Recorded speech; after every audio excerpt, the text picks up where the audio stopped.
So as we get into this, no human beings ever evolved on Earth. Number one. Number two, this is telepathic. So the information flowing through me from the primordial, omnipresent living power, which is not an individual, and the masterful beings we work with, are moving energy through us in order to, let's just say, encourage and then assist us to let go of fear like a boat anchor, like a lead brick. Permanently, just drop it because it's useless. It has no constructive purpose for being in creation at all. None. It's a failed experiment. We all are responsible for having created it. What you see on Earth, we all had a hand in creating. And if you don't like it, bitching about it will not change it, ever. We have to wake up and do our part, as we were meant to be conscious, trustworthy co-creators with the source behind all life. We aren't meant to worship it. That just puts it on a pedestal so far away from us, you can never reach it. And we come from that. We're made of the same energy, so why would we fear it? Well, what makes money? Fear of the devil, fear of monsters, fear of taxation, fear of governments, fear of this, fear of that. It's a way to make money. Governments and religions are very good at making money peddling fear. In fact, they are as wrapped up in it doing it as we are or were. They can't help themselves. Their energy is so low on Earth as a being, they don't remember anything. So how can they make good decisions? We got a government right now that is making decisions not based on fear. But it isn't because of their own merits. It's because they're getting help they don't know they're getting. And it's moving things towards disclosure despite what they believe. So if somebody can make decisions on common sense without fear, they're making the right decisions. The rest of the people in the world are going to pick up on this channel and start changing from it. It's moving into the atmosphere of Earth. It has to start somewhere. Do you think that's going to last? Will that last now? You're going to be here to find out. You're contributing to it. You want it to do. I want it to last. Yeah. So if the fear is speaking, will it last? That's fear. That's an implant. That's subconscious. You're used to that's true. People on Earth are addicted to thinking this way. They don't know how to get out of it. The religions on Earth and the gurus on Earth, that anyone I've ever found doesn't even know about this stuff yet. Some of them know about the astral causal mental planes, and they have gurus who take followers in the lower worlds. They don't know about the void, and they don't know about what's above it. So they're really not going to solve anything here. Gurus come and go a dime a dozen in India. Popular one day, gone the next. They got a gold Rolls Royce one day, another one doesn't, and it's just on and on. It's silly, really. So, and most of them promote how they grew up, which means having disciples worship at their feet, bowing to them because they bow to other beings. This is wrong. It keeps people stuck and trapped because it keeps their intelligence, their natural abilities turned off. They don't access higher faculties of creating with Source because they don't believe they can understand it. They're just a little body running around on Earth. So you just got to believe in something and live till you die, and that's it. And then they come back here or some other planet, still with no memory. So the only thing we take with us when we leave this body is what we're aware of. So it's very important that we're aware of what's out in the universe, other planets, particular ones, the multidimensional nature of creation, exploring into and above the void. There's no negative energy. There's no negative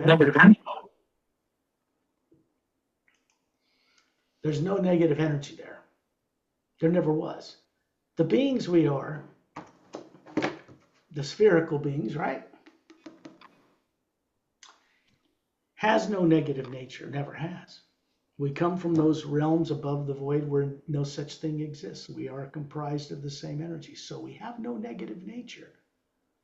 But when you look through the energy things that are placed in the electromagnetic field, made of the HU as well, that circles out the south pole of the Atma, goes around the north, and you look through those things into space, you see things distorted subconsciously based on fear, influencing the nervous system to make decisions that keep you grounded and unaware.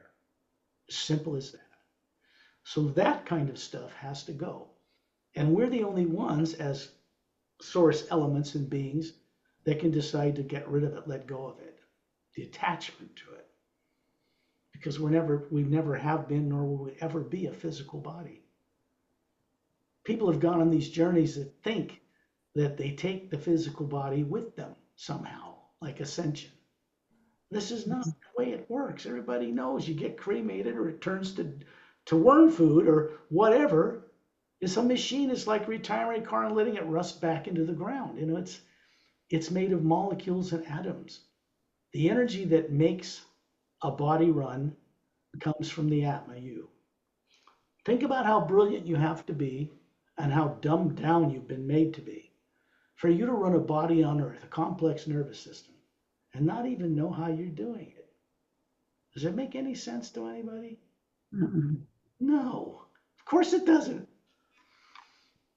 So, and to go back to your question, Susan, how do we get mastery over the form? So the first thing we have to do, the very first thing, is become aware again on a lifetime in some planet, as you're doing now, of what the Atma is, what people call soul, without knowing what it is, what it looks like, where it is. Some people think they got the soul in their back pocket somewhere. Maybe it's in the closet. And they mix it up between the body, and they really don't know.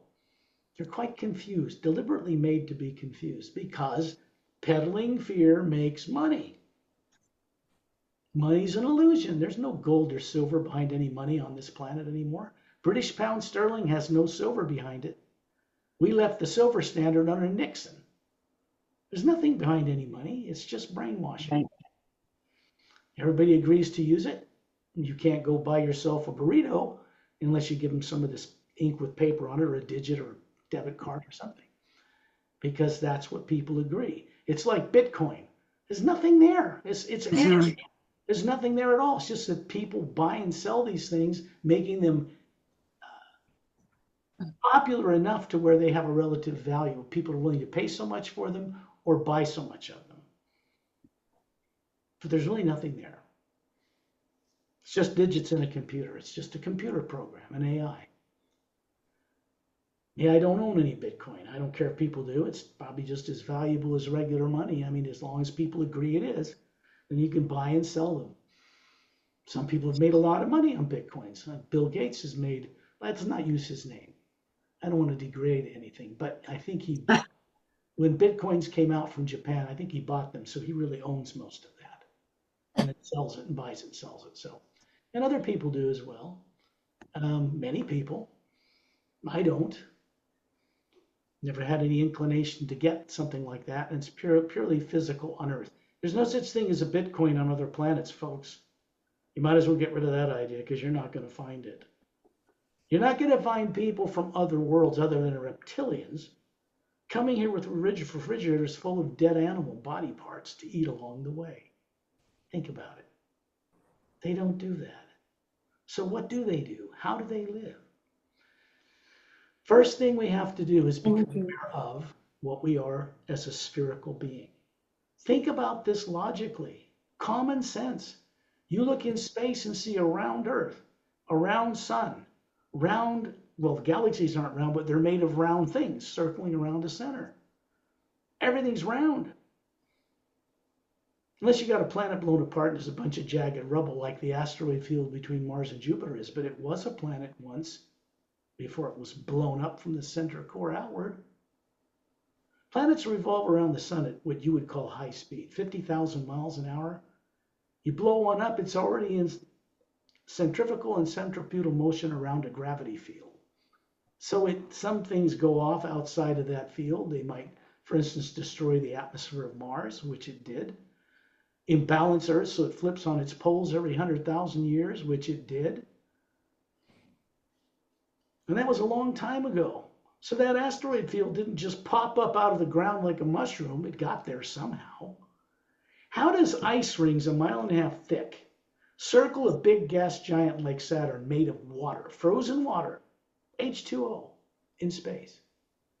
This is true. Scientists know this now. They don't know how the hell it got there. They haven't got a clue in hell. It's a mystery. How does water like that circle a planet? Where'd it come from? Science on Earth is not evolved at all. It's in baby steps. I mean, In Lemuria, the science was vastly higher than it is now, but that was all destroyed long ago. Today we have electricity. Oh, whip-de-doo. 120 years of that, that's it? 65 million years beings have been brought to this planet in colonizations in whole different scenarios that have come and gone. Ask yourself where all the beings, 3 billion of them, went when they blew up Maldek collectively, unconsciously. There was one beautiful planet in our solar system they could go to after that. That's right. You're sitting on it. Earth. That's a compulsive, subconscious, destructive nature. And they brought it here. So trying to do the same thing. They can't help themselves. And then you have beings from all over the universe coming here. But they don't know how they got here. Japanese, people call African American or dark-skinned people, and Semitic people, and Arabic type people, and American Indian, and Aboriginal type peoples, little short guys in the Amazon, and all these different races that never evolved on this planet. I can tell you this, and this will help you. No human being in this form, no matter what race is represented on Earth, can evolve in an atmosphere on one planet circling one sun. That is quite impossible. Get over this theory that you're taught, this bullshit, that we all came out of dinosaurs that shrank and became birds, fish walking on fins, and then we sprung out and became, suddenly we're Neanderthal and Cro-Magnon, both of which are humanoid species that are extinct, not us. So you have to ask yourself, how did human beings come into existence? Not on planet Earth. They were brought here. Human beings are probably the oldest, or one of the oldest, probably the oldest race out there amongst the many billions of galaxies. They didn't even evolve in our galaxy originally. The Saries, like Tyrellian, are human. 12-stranded DNA humans, not 2. They're out there. It behooves us greatly to become aware of them while we're running a life on Earth, because otherwise you can't prepare yourself to rub shoulders with them. So we rub shoulders with them on these journeys, and we do it telepathically because there's no bullshit in the telepathy. You cannot be deceived, cannot be misdirected. There's no positive and negative streams where we're going. So we go up into the pure positive worlds, as they're called, in and above the void, at least at one point of this journey. To bring that back with us, we're bringing back with us a recharge of energy that you can't get in Earth's atmosphere. It's not there yet. The water on Earth, mostly water, this planet. If it were a normal world with normal beings, they would be conscious, trustworthy custodians and caretakers of this planet, which, as we all know, they are not yet.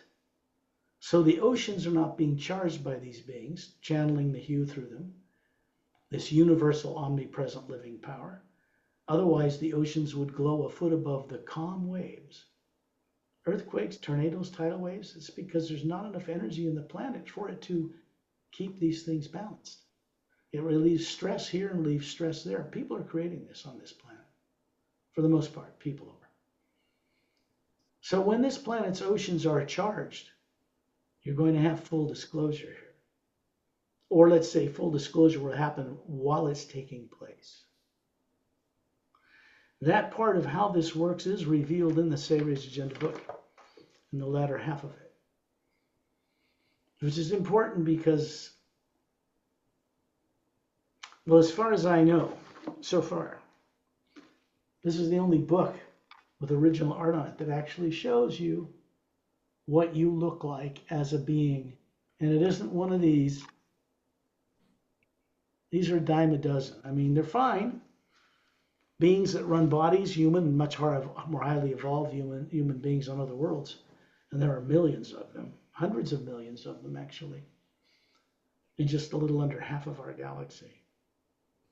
The Galactic Interdimensional Alliance of Free Worlds, centered on the planet Zetarnami near the galactic core of this galaxy, is not like Earth. 450 million spacefaring world systems on multiple parallel dimensional levels in just the physical universe are part of that organization. On the other half of the galaxy, it's a little bit larger, is a race called the Xeontronomus. On planet Xeontronon 1, it is in our parallel dimension on the other side of the galaxy.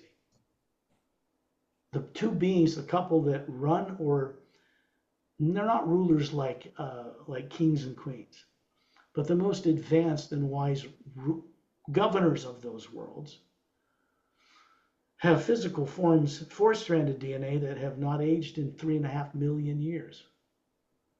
Understand this. This goes back to your question, Susan. They aren't trapped in bodies. No one in their right mind would want an immortalized body if you were stuck in it. You want to have conscious freedom to get in and out of that. Put it in the trance state called sleep. Go and do a job. It's safe. Come back, pick it up, take it to the store. It's like that, really. So these journeys are designed to help you recall how they used to be able to do this a very long time ago. This kind of thing is already being done by most of the galaxy outside of Earth, exception of a few tyrant races, and they're being changed as we speak. They aren't allowed to come into our solar system. There's no reptilians in Antarctica with Nazis. Does not exist. No little grays abducting people. There's no new cases of that in more than 25 years. So people need to be brought up to present time. They aren't. People in the UFO and extraterrestrial disclosure communities are working 25 years behind the times. And they don't even know it. They're not a threat to a military-industrial complex or a classified government because they won't work together. That's not a threat. There's no threat there. I guess some people complain about their internet being interrupted by the men in black and so forth. People are making money peddling fear. Most of them don't even realize that's what they're doing. It doesn't help anybody. That's why I don't work with any of them. They won't work together. So I work with beings who do work together with no subconscious minds that are not on this planet yet. We have a destiny to link up with these beings because the fact is you all come from them long before this life. That space out there behind Lubomir is not new to any of you. Piloting antigravitic propulsion spaceships is not new to any of you. Having bodies you can control, as you comes back to your question, and keep them alive unaged 1,000 years has to do with specific genomes, particularly one on the billion plus genomes on the twin-stranded DNA. You turn that on with a precise sound frequency, the body, the telomeres on the end of the DNA, when they divide, do not shrink. You don't age. Simple as that.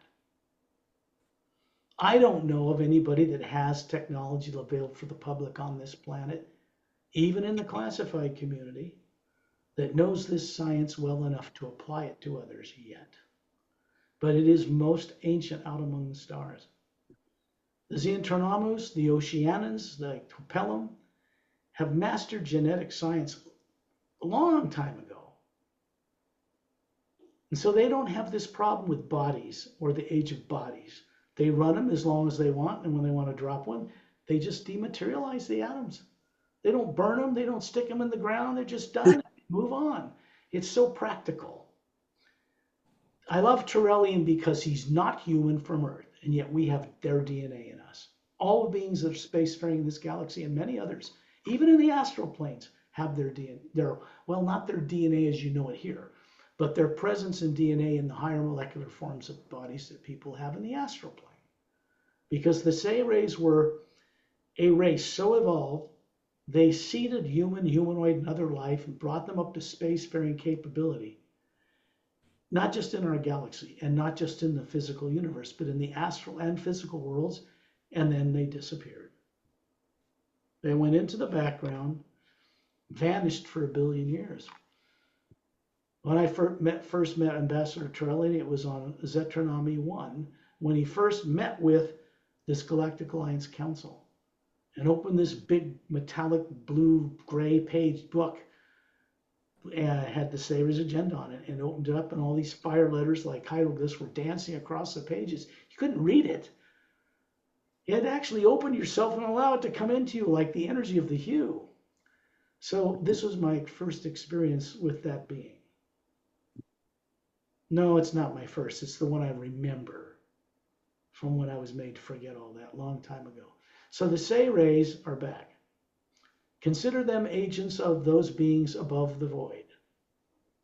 They do not work with negative gods that still people pray to and keep them subjected, because it was the way the old system was set up. It's a failed experiment because it doesn't do what it was meant to do. Evil was supposed to cattle prod people to think logically and spiritually in the best way and run away from it, but it trapped them, intrigued them, and caught them up in it until they got so caught in it they couldn't remember how to get out of it or get back home. This happened long before a reptilian would have captured you sneaking around behind the galactic lines and put implants in you and stuck you on Earth like a political prisoner, masking your energy signature so that you can't get out of it. It's subconscious. We're not meant to have subconscious minds. Okay, so this is all part of the journey.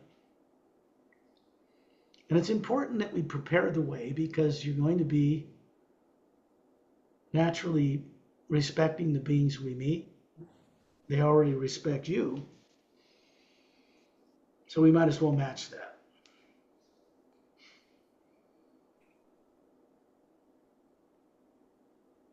The way the HU works through me and those I work with in the atmosphere of Earth to you is to help you by a particular Galactic Alliance couple be assigned to each one of you. And at difference, they rotate. They don't get bored. They're all just as capable as each other.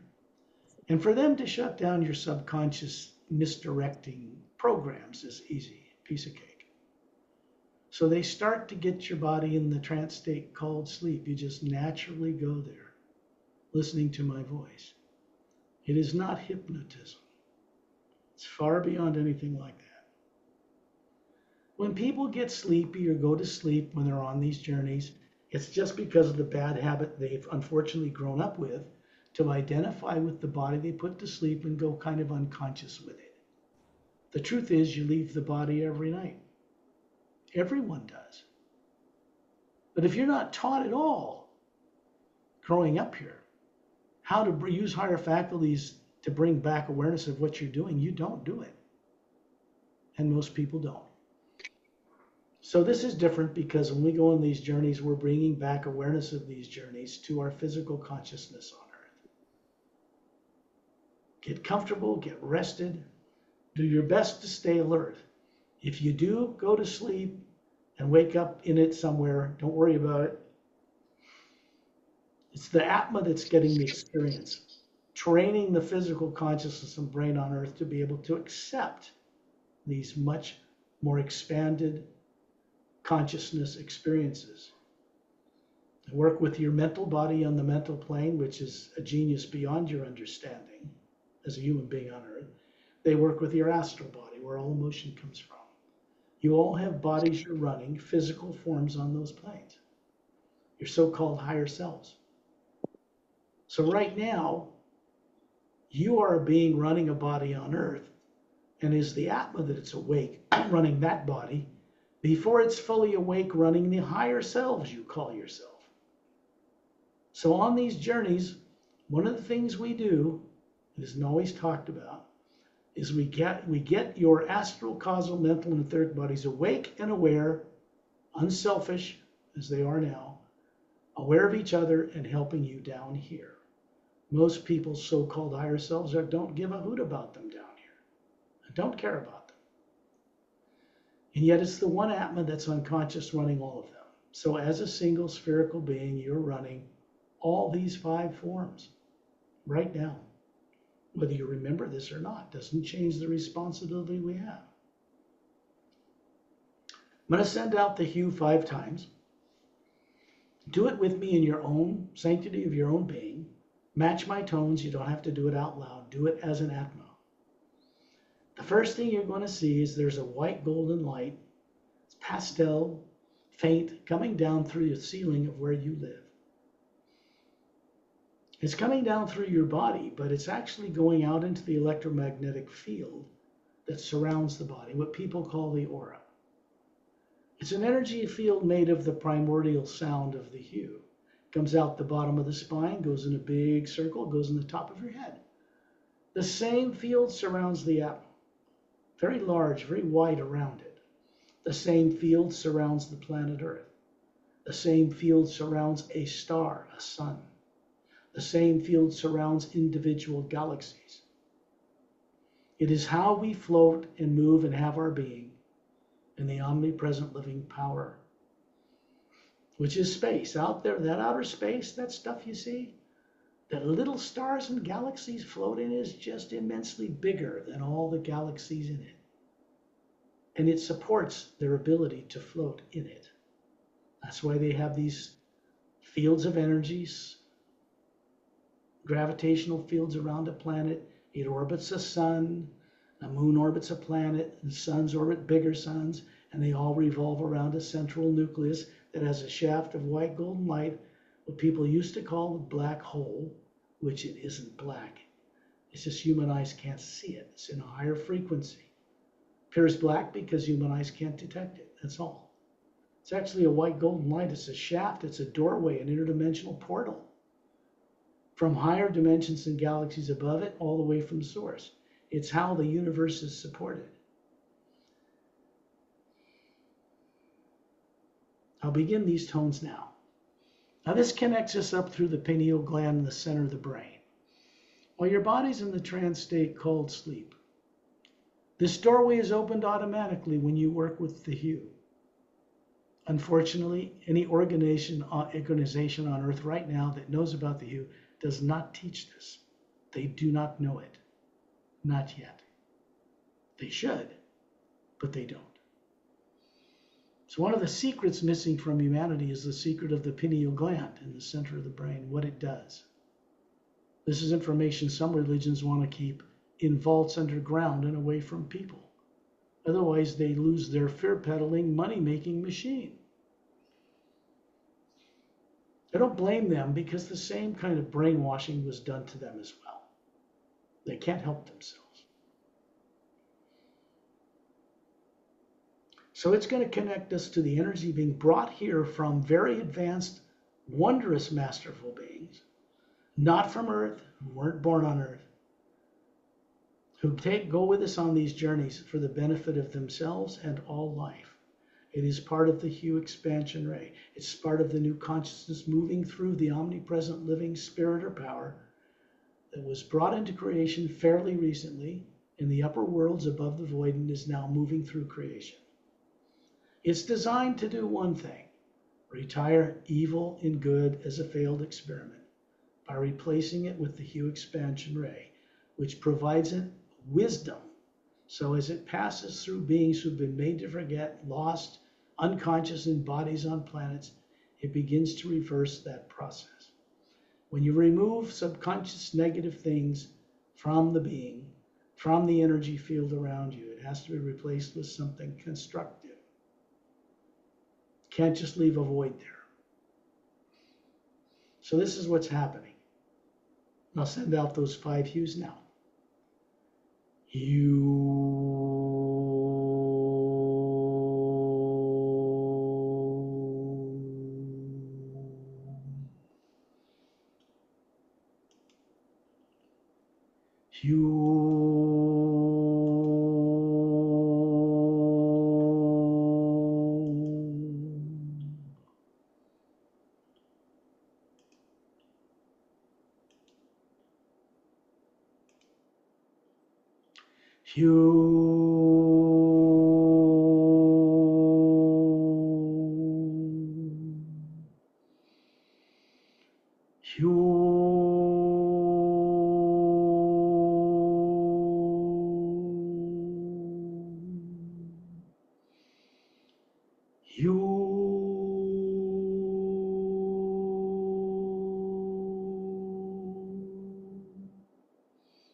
Be aware that there is a couple, male and female generally, sometimes masters. They could be of the same male or female and not be couples, but be master teachers working together.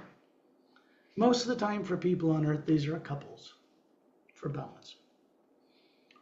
Shantiel and Tonatiel and Dantium and Lamtium are from planetary systems far background beyond what people call the Pleiades, which is in a constellation of young, hot blue stars, about 7 you can see with the naked eye from Earth. They don't come from those systems. They come from the systems beyond them. They are human, 4-stranded DNA, Galactic Alliance personnel. You were once one of them, long ago. Galactic Alliance has been around, and it's not a federation, for over 500,000 years in our galaxy. It was called the Galactic Alliance prior to its being named the Galactic Interdimensional Alliance of Free Worlds. It was already hundreds of millions of world systems, benevolent or evolved. The last great war that happened in our galaxy took place a little over 500,000 years ago. And it came to an end. It was with the reptilians and greys and some other races who were manipulated and perverted by a white-winged relative that snuck into this dimension from a parallel dimension, perverted them, and got them to go on rampaging warfare around the galaxy. We had help from friends in Andromeda. They call Sephiroth the Distant Wonder.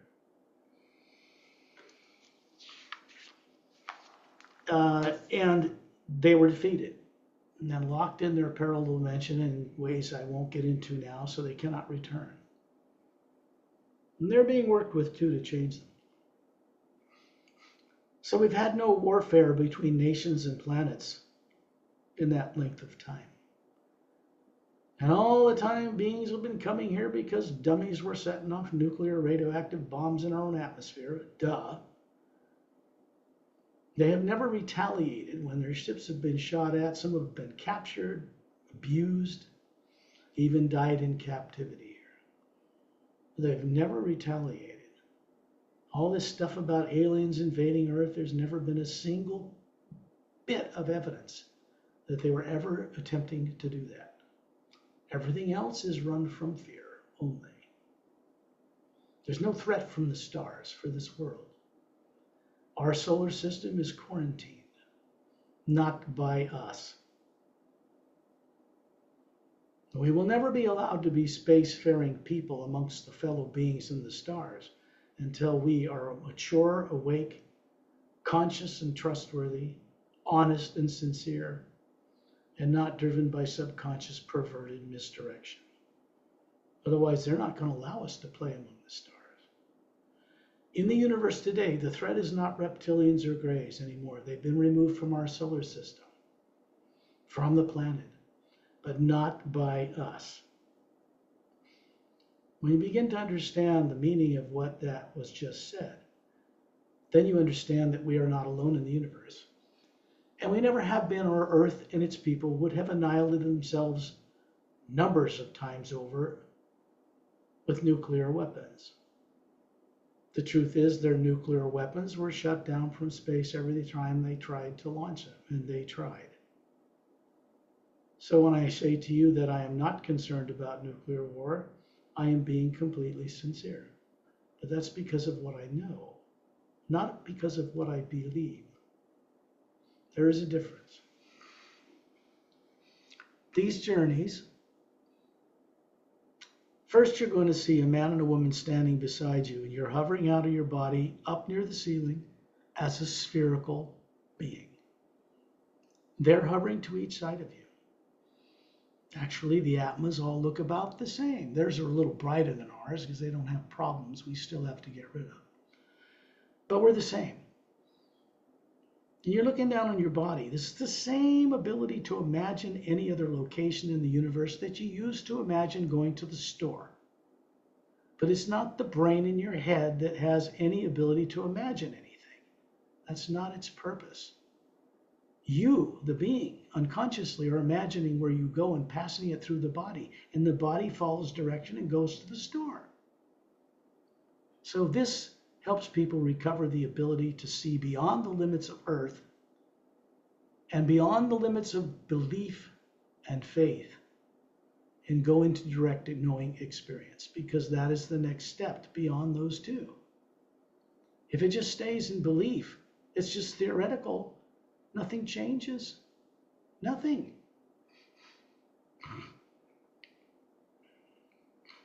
So you're projecting a body form if you're a male. There's 3 of us here.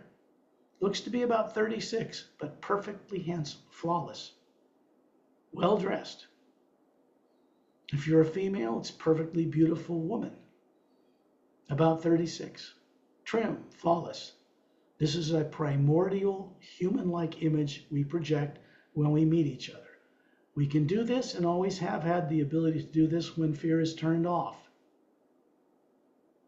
These beings are keeping your subconscious problems turned off for this journey until you can master them. Just that simple. There's an energy coming down through them, through the spherical energy. You know what it looks like. It's on the front cover of the Emerald Doorway book.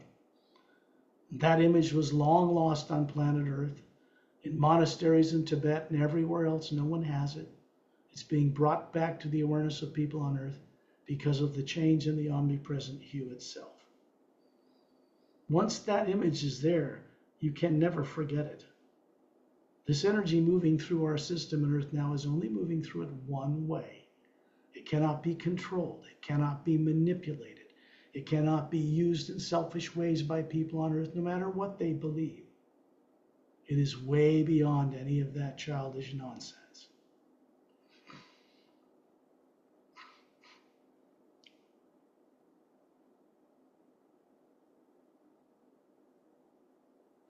The hue coming through the ceiling increases suddenly quite a bit, and it's brighter. The next thing you know, you're floating in space. In outer space, near Earth, it's right in the background. Maybe a little further in the background than the image behind Lubomir. But it's there. It has polar ice caps. It has a barren moon orbiting it. Meteor crater cover. No atmosphere to speak of. It does not turn on its axis at all, which is naturally impossible. It's broken.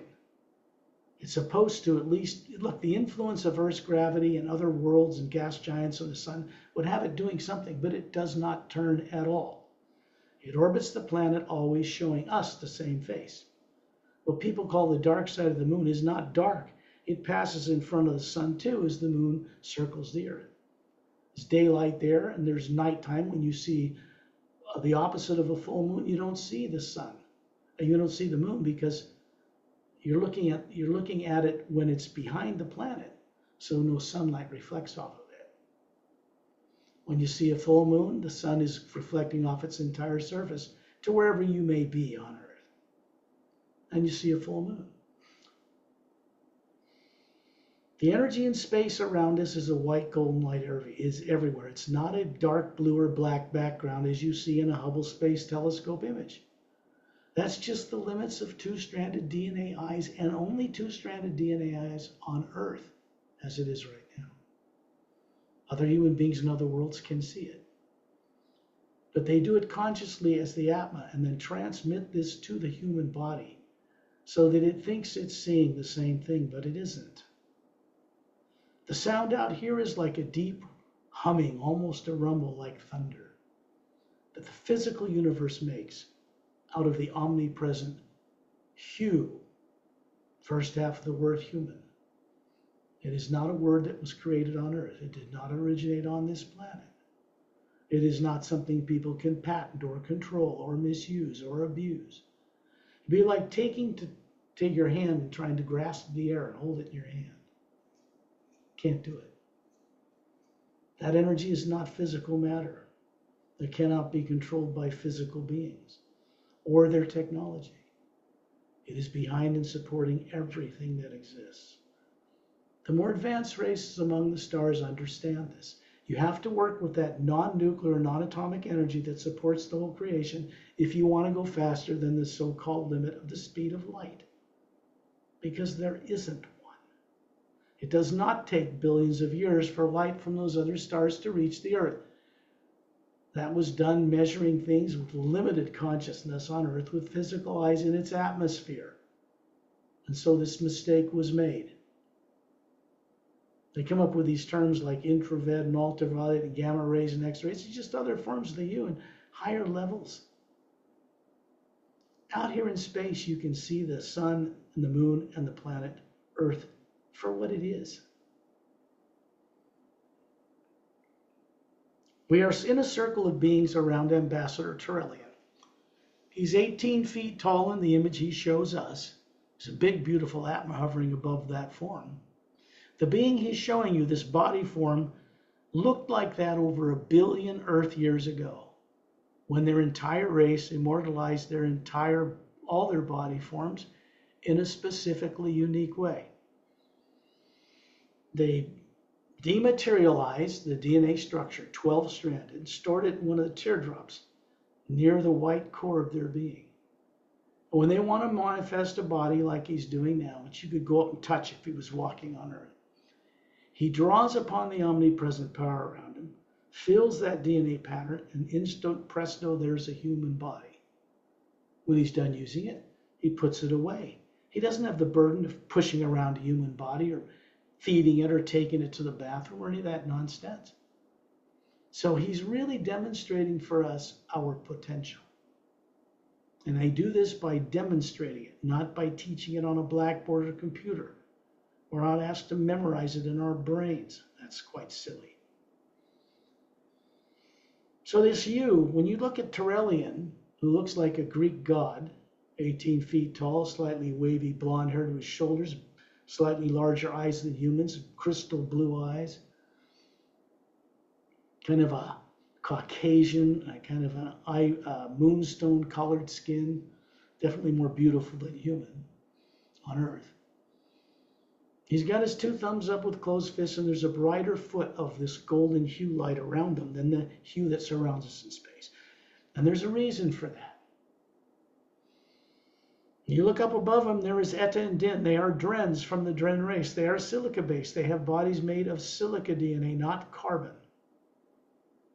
And to my right, I'm standing further out in space, opposite Turelian. And to my right is Master Opellum. He's from the planet Oceana, which is a mostly water-covered world on the other side of the Milky Way galaxy in the 3rd higher parallel dimension of the physical universe. This being was the initial sponsor, founder of the Galactic Interdimensional Alliance of Free Worlds, inspired by Turelian long ago. So he had contact with Turelian when the rest of the Galactic Alliance did not. He's been a master teacher for longer than 500,000 years. He's showing you a body form about 6 feet tall, pale blue skin, emerald green eyes, jet black hair to his shoulders. He's wearing a Galactic Alliance uniform for a reason. Blue-gray form-fitting, single form-fitting uniform with the Galactic Alliance symbol on the chest. Silver golden galaxy, the right chest. 4-sided golden-sided pyramid with a quartz on top, the top third of it, and up above it, 3 cobalt blue stars in triangular formation. He's holding up his right hand. You can see little webs between his fingers, because on that world, Oceanian humans can breathe underwater or on land. It's mostly water covered. It's 4 times bigger than Earth. On the other side of realm for me, and you guys are in between me, all around this circle, towards the Earth is a being named Ramu standing there. Maroon colored robe, simple rope for a belt, sandals, dark swarthy skin, short cropped black curly hair and beard, coal black eyes. He's holding a staff in his right hand. It's a type of device, and it's his trademark, his symbol. It's quartz, it's glowing with gold light, it's crested with what in ancient Egypt is called the symbol for eternal life, the Ankh, which is a cross with a vertical open hole in the top. It's a device that's put together with two other crystals that take students when they're prepared to source to become master teachers themselves. It's one of his primary functions, by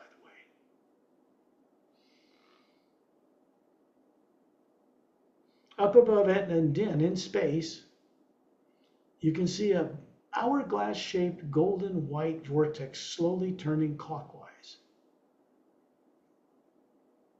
There's a blue-green energy like water revolving around it at a different rate of speed.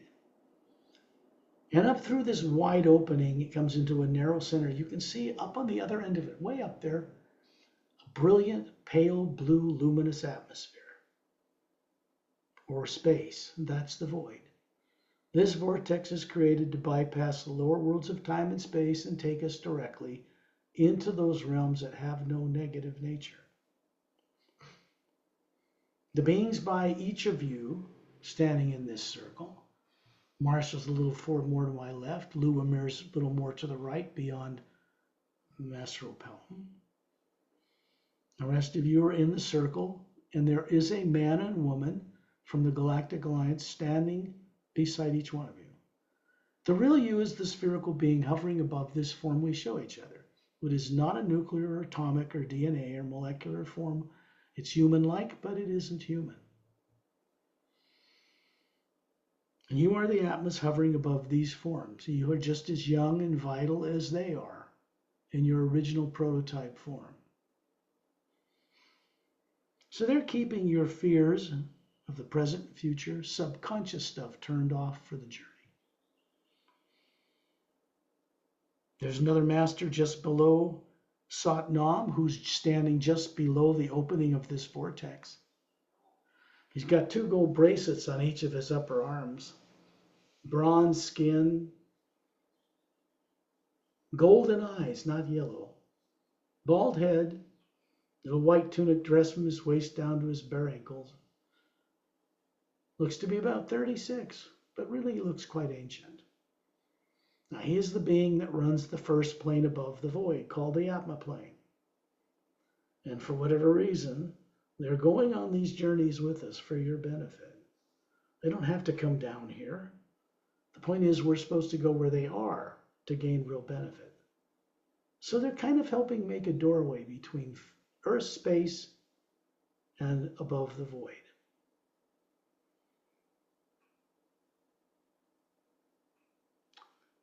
Terrellian's fists are actually creating a kind of a oval, transparent, golden white light around us, like the hull of a spaceship, to keep all of us centered and focused on this being.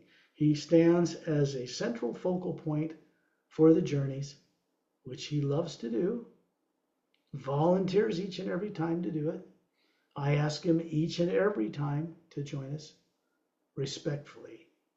I never take these beings for granted. That would be a very serious mistake.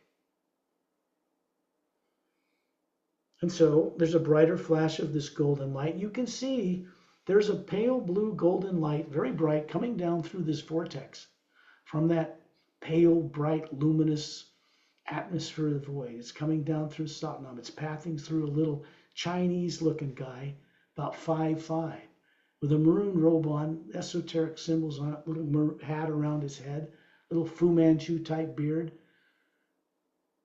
Is ageless. This being is showing you a form that he has on the etheric plane. He's making it solid because normally it's transparent. He has a body in the etheric, and then he works in the HU.Exp.Ray Academy above the void, above Satnam's realm. He's a very important master teacher in the HU.Exp.Ray Academy. We're going to be going to the teaching facility he runs there. And we have to get permission from Satnam to go up this vortex and to go through his realm to get to the HU.Exp.Ray Academy. There are many more beings in this circle than just you 6. The Galactic Alliance personnel, yes. But they have body forms that look just the same age as the ones they're showing you on their ship.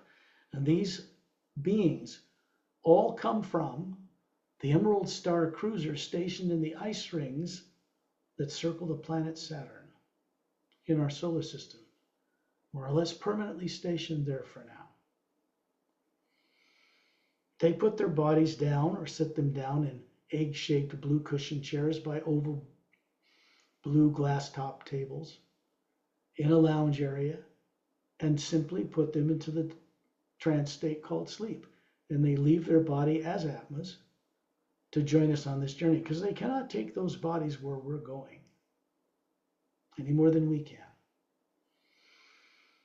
Now, when you're looking up at this vortex that has been clearly laid out for you, you are now going to co-creatively participate in creating, brightening it up and opening the energy channel from source itself all the way many planes above the Atma plane, above the sixth plane, above the realm of Agam Purusha, when we get into who he is later.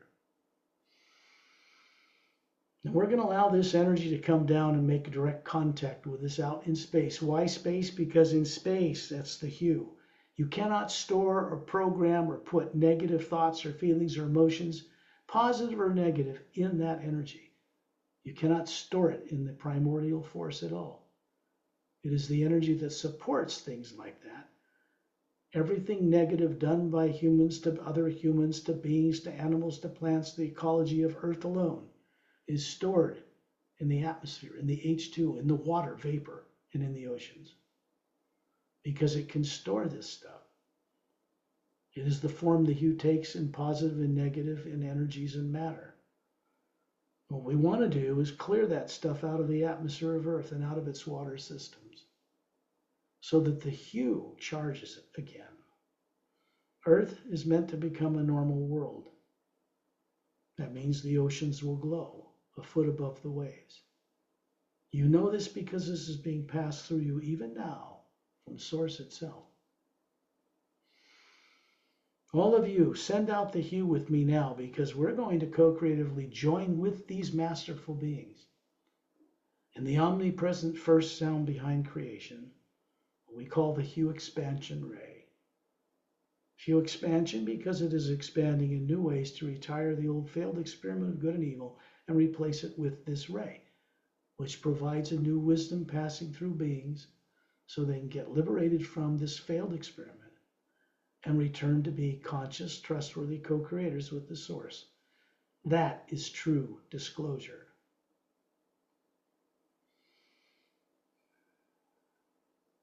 You're not only extraterrestrial in nature as an Atma, you're extra multidimensional. You come from the source itself. We were together there before the lower worlds of time and space were even built. So, ask yourself this important question. How old am I? Don't think in terms of a physical body. You'll fail. You're as old as the source behind all life itself, comprised of a drop of exactly the same ocean of it.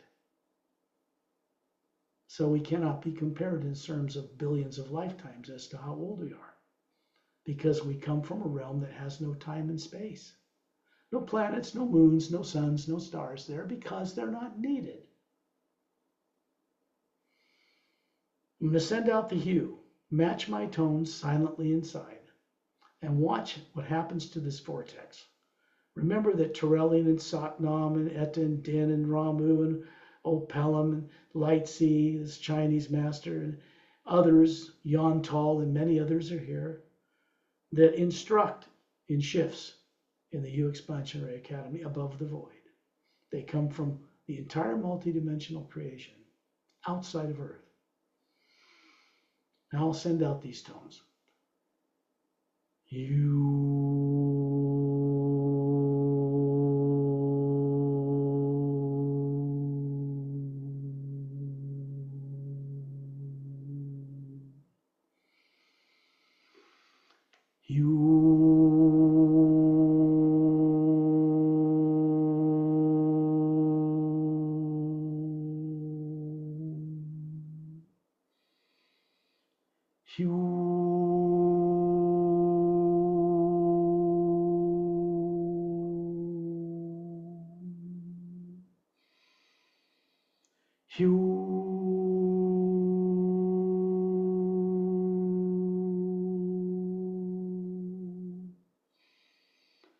You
look at a Terrellian in the center of beings, both physically formed like a human standing around him with the Atma hovering above it, your true higher self. Satnam represents a first human-like form. The form he shows us is not a physical body. It's not DNA. It never has been. But it's the way we show ourselves eternally youthful to each other. When no fear, no subconscious mind is involved, this is something we naturally know how to do. Simple as breathing. The energy around his thumb brightens. There's a flash of light. The oval, luminous hull of a spaceship type light around us starts speeding us upward, following Satnam up through this opening. It's quite large, like the size of a penny to the size of a dinner plate. He goes up inside it towards the central area of it, followed by light C. There are two couples of silent mentors to each side of Satnam. You will see them now. They look to be about 6 feet tall, each wearing a different colored pastel robe. Blue, green, yellow, red, male and female. Long hair to their shoulders, different colored skin. When you look at their face, as we approach them, the bottom of this vortex, they have no facial features, only a bright golden white light. And when you look into it, you see level upon level upon level of galaxies of stars, each one higher, brighter, and bigger. It's how they think. These beings have a being, Atma, the real self hovering above it, 4 times larger than us, twice as many teardrop-shaped layers of faculties, brighter. And then they disappear up in this vortex, and suddenly we're shot up into it. We stop momentarily in the center of this hourglass-shaped whirling vortex energy. It was created by all these beings and supported by the omnipresent living HU itself. The imagination is the key here. It's not fantasy. Imagination means looking into and knowing anywhere there is in the multidimensional creation. As long as you can remember or recall how to see it, the HU can take you there. This is a kind of a direct projection, which means we're going to be moving from one point to the next instantly, without the slower process, which is fun, of going on a spaceship between planets. The beings that run the ships that travel the stars that come to Earth and have been for some time do not need spaceships to get to where they're going. They project out of their bodies and look at the conditions of where they're going before the spaceship arrives. It avoids a lot of problems, if you can imagine this. In like manner, it is the being, not the body, they have in the Galactic Alliance that can travel up into the void and into the higher worlds. You can't take a spaceship there. You can't take a body there. Not even the etheric body, 4 dimensions up from the physical, can go across the void. It must remain in that plane where the matter or the energy that makes it up is comprised, where it comes from. And then we're shot upward instantly, and suddenly we are up at the other end of this vortex, in a sound field around us that is just astounding. Everywhere you look is this pale blue luminous light. It has a sound to it. You look below, you see this vortex, and all the way down at the bottom of it, you can see it's all still, hovering around Tyrellian near Earth's atmosphere with the polar ice caps, and then it disappears. We are now moving upward at tremendous speed in this vast void. Nothing is here that you can see except this one pure hue light. It sounds like millions of men and women's voices singing the hue in multiple dimensions in perfect harmony. It's humming in this way. And up ahead we begin to see the white speck.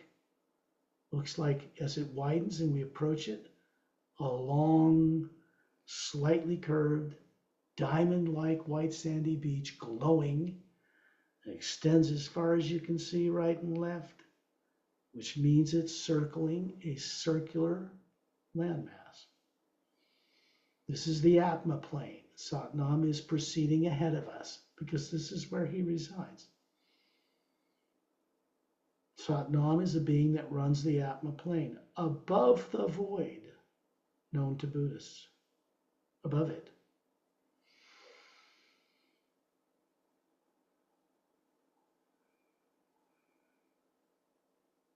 When we approach this sandy beach, the energy around it looks like an ocean, but it's not water. And Tyrellian standing offshore of this beach as if he's up to his knees in this luminous, pale blue light, smiling. This is what he does. For him, it's easy. You don't have to pretend to understand how he does it. But think of it this way. He's simply showing us our potential. No negative nature here. We can't bring it into the void. It does not go there. Physical, astral, causal, mental, etheric bodies do not come here. They are all left in the trance state right now in each of those planes, standing or sitting with their eyes closed. These are forms you're running on these planes. So the whole being, the Atma you are, can go on this journey.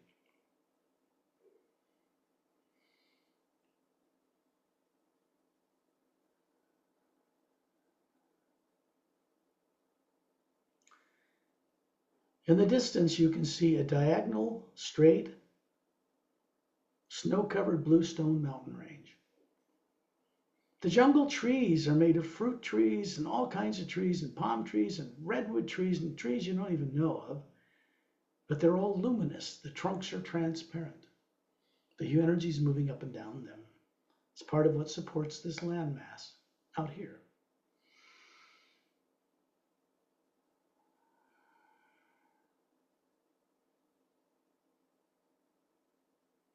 When you look in the distance against this base of this snow-covered mountain range, there is a palatial estate, crystalline, transparent. Golden foot-thick steps leading way up in between these two big lapis lazuli-like blue stone gold-laced pillars holding up a four-sided triangular roof.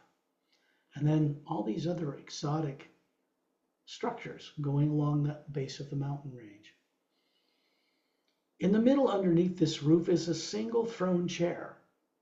I've never seen Satnam sit in it. Consider it a device so that he doesn't have to be there like that. It's polished blue quartz with polished rounded edges.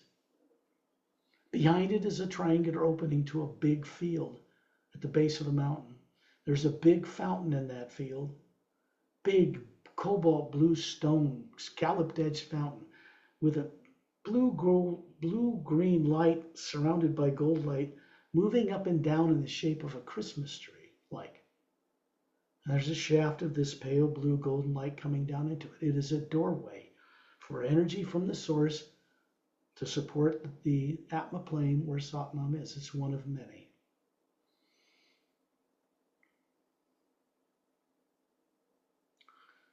So we're going to go across this countryside. If you look right below you, you'll see a single 100-foot in diameter white stone floor. There is a smaller scalloped white alabaster type fountain there. There's a statue of Satnam standing in it, and he's hovering beside it, pointing to it. There's a white golden light coming down into it. He has this body form with his hands, palms open, facing outward. It's coming down, coming out his palms, filling this bowl in a glistening golden white sheet of light that pours down and disappears in the ground. Surrounding it is a white stone alabaster sitting seat with 12 intricately carved scrolled legs supporting it. That is another doorway. In the distance you can see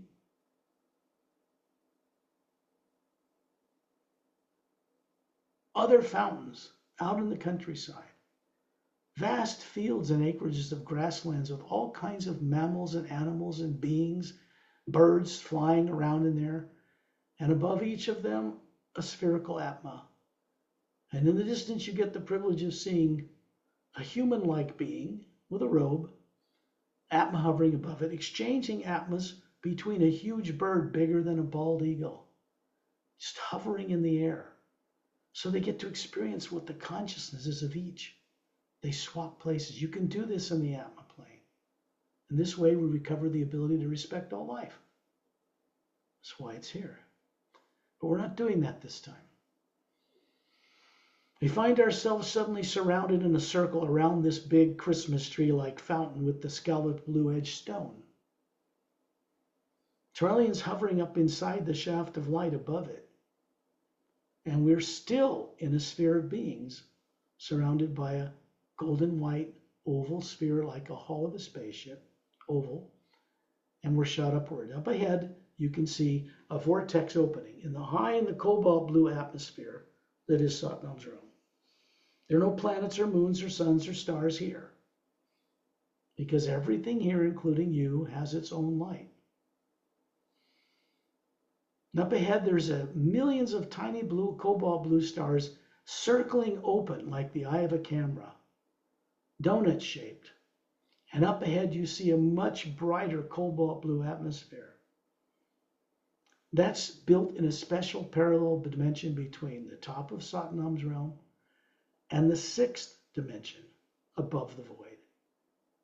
Specially created parallel dimension. It's a training facility. And it's called the HU.Exp.Ray Academy. And we're suddenly shot upward with Trillian up to the other side of this opening, which closes behind us. And now everywhere around us is a brilliant humming cobalt blue light, brighter than in Satnam's realm. And in the distance, in the center of this massive energy, is a single, huge, floating, I don't know if I'd call it continent size, but it's big. It has a white diamond-like beach surrounding it, glowing brighter than in Satnam's realm. And a single blue-green translucent wave curling and gently breaking on the beach, circling the outer circumference, coming back to its starting point. Now this energy and others are maintained by silent mentors to hold this in place within the hue. There's no moons or planets or suns or stars here. This should be familiar territory to all of you, because once you knew it, long ago. We find ourselves hovering above, suddenly, the very center of this landmass. We're looking down at 6 snow-covered blue stone mountain peaks in a circle, and down in the valley between them is a donut-shaped, circular, blue-green luminous lake. In the center is like a small white island. There's a blue glass-like transparent tower coming up out of the outer circumference of the edge of this island. You can see right through it. It goes way up high and forms into a flattened oval sphere, administration area, and goes up to a minaret point. In the middle of these mountains, there's a fountain in it inside that oval area that there's no statue of Satnam in it. There's a golden white light coming down into it, filling it, pours over the edge, drops down the shaft of the tower. At the base of the tower, you look and there's a 4-foot high, 2-foot wide, lapis lazuli, it's like a blue stone laced with gold, in the center of this island. And above it is a 4-foot in diameter blue glass sphere of light with a cobalt blue star gleaming in the center of it. The shaft of light goes down into this tower, and it goes into the hollowed out interior of the HU.Exp.Ray Academy. And silent mentors have a teaching facility inside this area. And we're hovering high above this tower, looking down on the entire circular floating landmass. You can see these roadways, these tunnels, horseshoe-shaped, cut out of the base of all 6 mountains, and a white stone roadway coming out of it, straight as an arrow, all the way to the luminous beach, through vast countryside. Like the spokes from the hub of a bicycle tire, they extend all the way around the circumference of this floating landmass. Each quadrant, like a pizza pie cut into 4 quarters, has silent mentor training facilities on it, many other training facilities on it. And out in the distance, in the ocean of this light and sound around it, are 12 domes on a single white island, circling the outside of circumference of the HU.Exp.Ray Academy. These are silent mentor training facilities. There are 3 golden-sided quartz-capped pyramids in each one and a fountain in each one. There's a couple, man and woman, hovering above each of these domes. There's a white golden light coming right down the big Atmas they are. It helps to support and maintain this facility. Look directly west. There's a western roadway that extends from where we are straight out to the ocean. We are going down a little ways outside of the base of these mountains, and we're turning right into the first clearing in the western roadway. We find ourselves in a circle around Torellian, hovering above this slightly curved blue stone, luminous stone pathway. And in the center of this clearing, botanical paradise around it, is a huge golden-sided pyramid. Quartz cap, and of course there's golden light right coming down into it, and there's a oval door in the middle of the front face, made of a blue transparent glass that opens into the side. Out steps a little Chinese master, about 5'5", Fu Manchu beard, beautiful blue eyes, not like typical Asian. The hair coming down is like a almost a blue-black hair. He's a little Asian guy that was once a master on Earth, but this is not who he really is. And so he's inviting us to go inside this training facility, and we suddenly find ourselves inside it, still around Torelli, and he's standing near a big tree. This is a huge interior hollowed out pyramid. The sides are glowing. The floor is made of a foot-thick glowing quartz. It's luminous. In the center of it is this massive tree. It looks like silver golden tree, like a perfect fir tree.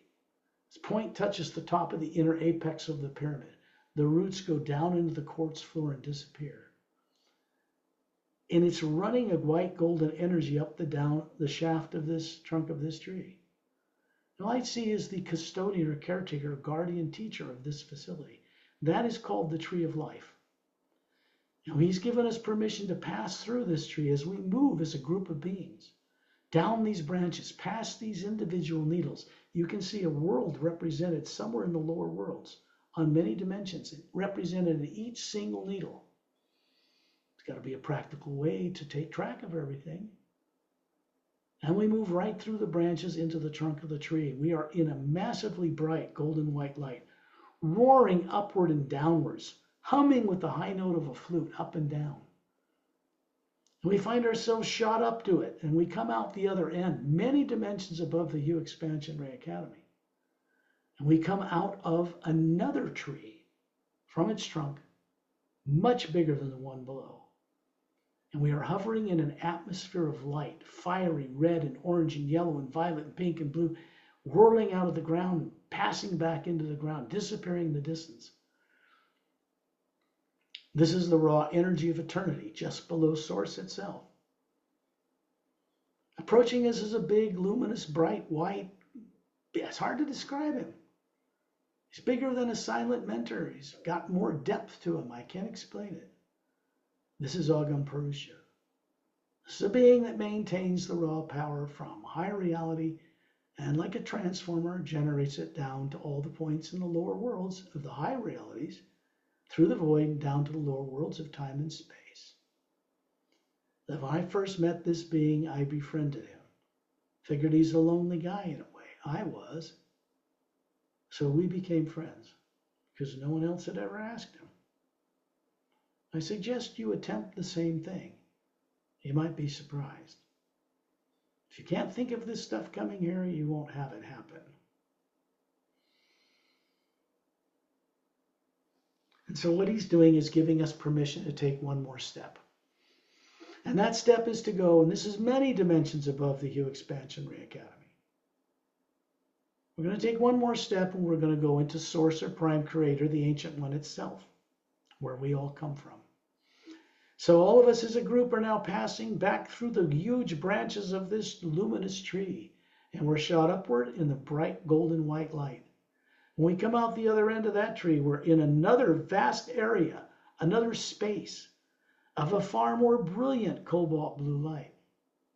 In the distance, in the center of it, is a single, looks like a galaxy, golden white light turning on its axis.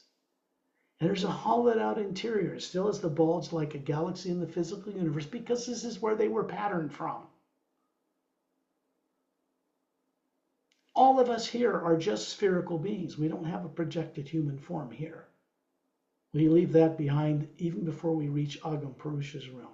We can manifest it, but there's no point. Here we are just what we are. And we are moving around Terrellian. We don't need a golden oval bubble around us here. But we still have a central focal point to stay focused on this journey. That is Ambassador Terrellian. I'm by his side. We're moving in between what we thought at first were individual stars in a galaxy, and we realize these are massive beings. We look like them, smaller, but similar. The space between these beings is like the space between two stars. We pass effortlessly between them. And then something inside of you stirs, and you suddenly realize that you are one of them and never left here. And we're drawn to a hollowed out interior. There's a white island in the center of it, circular. Hovering above it is this huge, massive, looks like an Atma, thousands of layers of teardrop lights. It is a nexus where all Atmas in all of creation connect together as one collective of beings. Creates a presence here that can speak with us, an intelligence that's aware of us, but it's not an individual. We are. It is not. We aren't here to worship here. We're here to respect it, know it, and each other, and all life. And we find ourselves moving as a group in between individual teardrop-shaped faculties of this source energy, Prime Creator. There's lots of space between them. Then we find ourselves as a group around Terrellian, hovering in the middle of the bright, luminous white core of Source itself. And you can hear a gracious baritone voice radiating through you, pulsing through you. Has a feminine, crystalline, feminine-like quality to it. It's hard to describe as well. And it welcomes you home here. Now this changes you. We don't know how, but you bring back to your life on earth something different. We suddenly find ourselves all the way down through the universes, On the other side of the Milky Way galaxy, in a group of people around Turelian with this oval bubble of golden white light around us, the humming sound of a high note of a flute is with us. We're hovering above a planet 4 times bigger than Earth, ocean covered, blue, slightly green water glowing from space. The water vapor in the atmosphere is a luminous quality to it. There are a few islands near the equator, otherwise it's water covered. No polar ice caps. There are 3 planets the size of Earth orbiting this, all with no polar ice caps. There are islands and there are domes, clear domes covering pyramids in each of them. Master Opelum is now out in front of us, ahead of Turelian. This is his world. This is Oceana. We have stopped in the 3rd higher parallel dimension of the physical universe, 3 levels up from the Earth you know. Galactic Alliance personnel can travel in ships between these levels, 144 of them. It's just big. That's even before you get to the astral plane. So Opelum's taking us on a little journey down into the atmosphere of Oceana. We take a brief journey here to get grounded in the physical universe in a normal world. Earth is not one. Not yet. We're moving down through this luminous atmosphere, pale blue, green, pink, blue. You can see the water vapor glowing around us. We move until we come out near the equator. There's several islands. And on these islands, as we approach them, is a brilliant luminous golden sand. The grain sands are charged crystalline particles that mirror other places we've been. And inland are these big clear domes covering these small cities, but they're not like metropolises like New York. 3 golden-sided pyramids, quartz capped surrounding a long ivory-colored dome building, which are research centers. And then a fountain surrounded by a jungle paradise. One of these blue scalloped edge fountains is here. The HU expansion rays moving through it. And you find Satnam here, and you find Opelum here, and then you find all of us standing on this golden beach, wiggling our bare toes in it. Now this is energy from the HU in this world that is normal, moving up your legs, top of your head, into the white core of your being. And you see Etta and Din hovering to each side of Opelum. And a group of other Drens, young and old, hovering around them. They come from this planet. They live under the sea in huge hollowed out interior volcanic chambers or chutes. They are self-evolved ecosystems, and they have a symbiotic relationship with the Oceanans. The Oceanans first found them 500,000 years ago and helped them evolve. They're just introducing themselves to you here in their home world. The forms they're showing you, with their tails glowing like bright crystal opal in sunlight, they're hovering 4 feet above the sand because these silica-based beings can fly through the air of a planetary atmosphere. They have anti-gravitic properties they create from their tail. Silica-based, not carbon.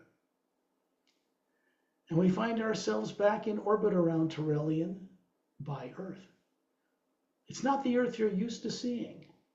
It is Earth as it is in the 3rd higher parallel dimension, across from Oceana on the other side of the galaxy. It is a brilliant, luminous ocean. One big continent, no polar ice caps. Continent centered from the left to the right hemisphere. Goes up almost 1/3 of the way below the North Pole and 1/3 of the way above the South Pole. There's another continent 2/3 its size on the other half of the planet. That is Lemuria or Mu. Atlar Atlantis is on the other. It is not the Lemuria Atlantis that sank when poles flipped on the world you're familiar with 100,000 years ago. This is a prototype. The beings here are like Turelian's people, Galactic Alliance scientists, master teachers. There is a central mountain complex in the center of this huge continent, like the Himalayas. In the center of it is a monastery in a mountain valley protected springtime like Shambhala, Shangri-La. But it isn't in the physical Himalayan mountains on Earth where people think it is. It's a tunnel that goes through to a doorway up to this level. This is where Ramu hangs his hat on Earth.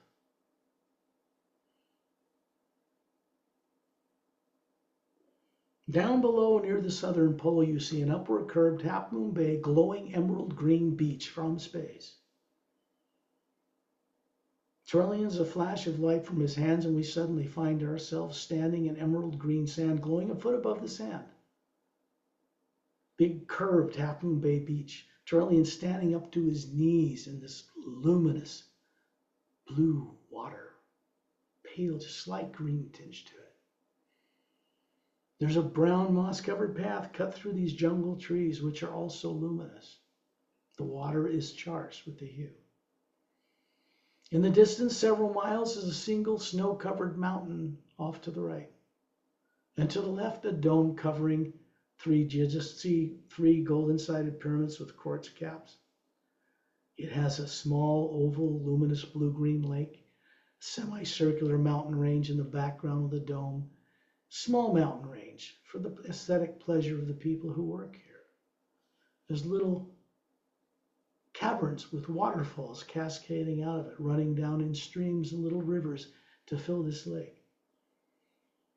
There are individual dome or ivory-colored dome dwellings out in the countryside and little white pathways.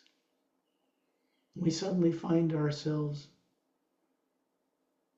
standing on a white pathway surrounded by giant, what look like weeping willow trees with broad spoon-shaped luminous leaves. And Master Opelum is standing on this pathway. He's got his chief scientist, Dom, next to him. Eating dinner here.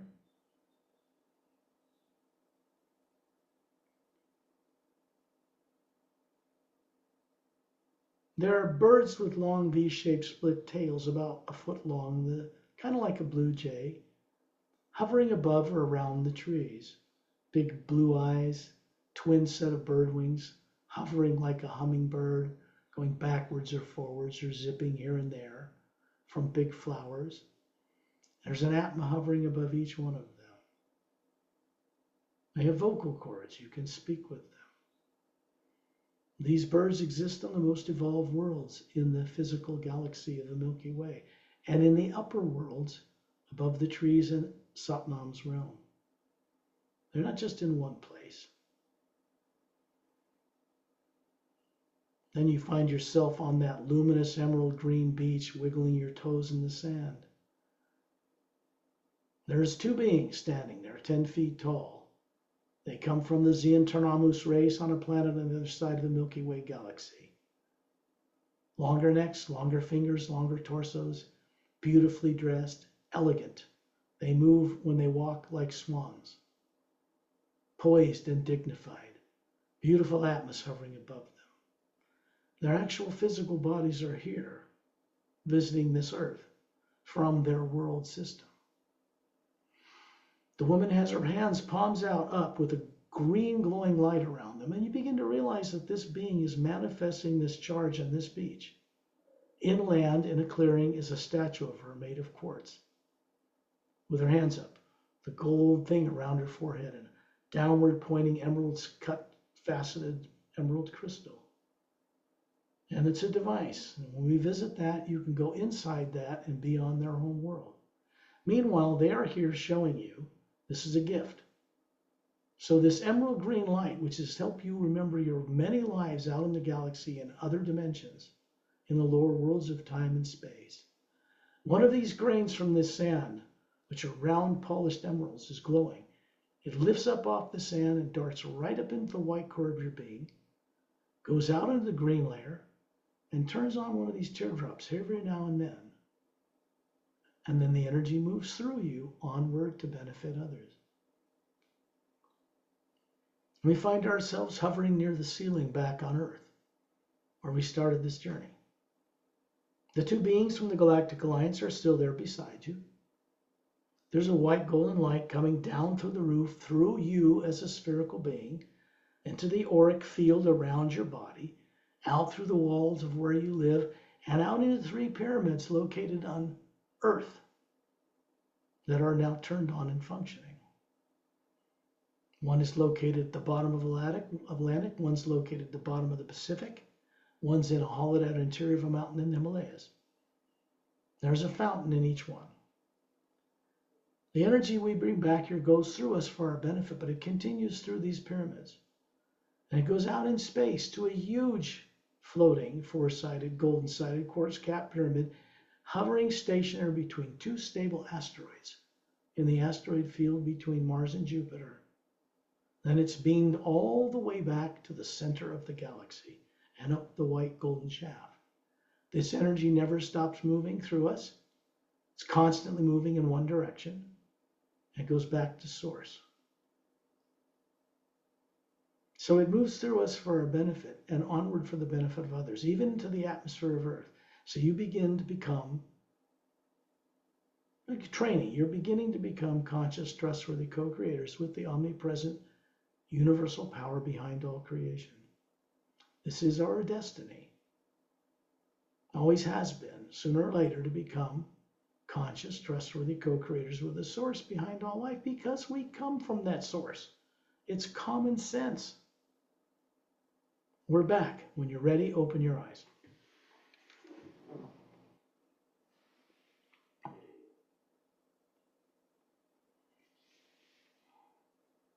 You always go a different direction to get from here to there on these journeys. When you're ready, you can turn on your mics, and you can ask questions if you wish to, because asking questions is really a large part of how you accept knowing things again. But you have to ask the right questions, right? You don't ask, how do I get to the mall on one of these journeys? Or how do I go back to Lemriel? You can, but you can do that on your own later. What we bring back to us here in a journey like this is the awareness of what we are that has no negative nature. It has to be gained. You have to go get it and bring it back here, or you don't get it. So these journeys are very important. These long-distance group journeys are very important. Can't stress it enough. They change you. They change your awareness. They help you recover, remember who you are, no matter what was done to you by any evil beings, anywhere. Because ultimately, each Atma is meant to recover who they are. And it is the Atma that survives in eternity, not bodies. Some bodies are 500,000 years old. The Zientronomos couple you met on that green beach have bodies 3.5 million years old, unaged. Well, Pelham has a body like that. Etendin have bodies like that. Ramu has a body like that. Some of the Galactic Alliance people have bodies like that. Some master teachers do. Terrellian, no. Because he doesn't have a physical, astral, causal, mental, or etheric body. It does not need them. It's free to travel the universe. You know who his teachers are? For the whole Ceres race, the silent mentors themselves. And we met them on this journey. Any questions? I wonder if Lubomir's still up. I don't know. You might, especially the first time, you might go right to sleep, which is okay. You'll still get it. It's pretty deep. What? It's pretty deep. It's getting deeper and deeper. More powerful each time. Well, that's because you're creating it more powerfully for your own benefit each time. It's not just being done to you. You're co-creating this. That's how it really works. Yeah. Which means you're being respected by Terrellian for your potential is just like his or any of the other master teachers. We have the same potential. We get rid of fear, presto. We're there. And that's quite a challenge because you've been absorbing this stuff we call fear, positive and negative, for billions of years. And it's not an easy, bad habit to give up. But think of it this way. When you imagine something, it is you imagining it through your brain and body. The brain and body does not do that. Always bear that in mind, and it will make more sense to you. The brain has no brain cells. It's like a camera focusing on other brain cells. It's like a motion picture screen to show you stuff. That's not what it's for. That which imagines is the Atma, not the brain or personality of a lifetime. Important to know this. Yeah.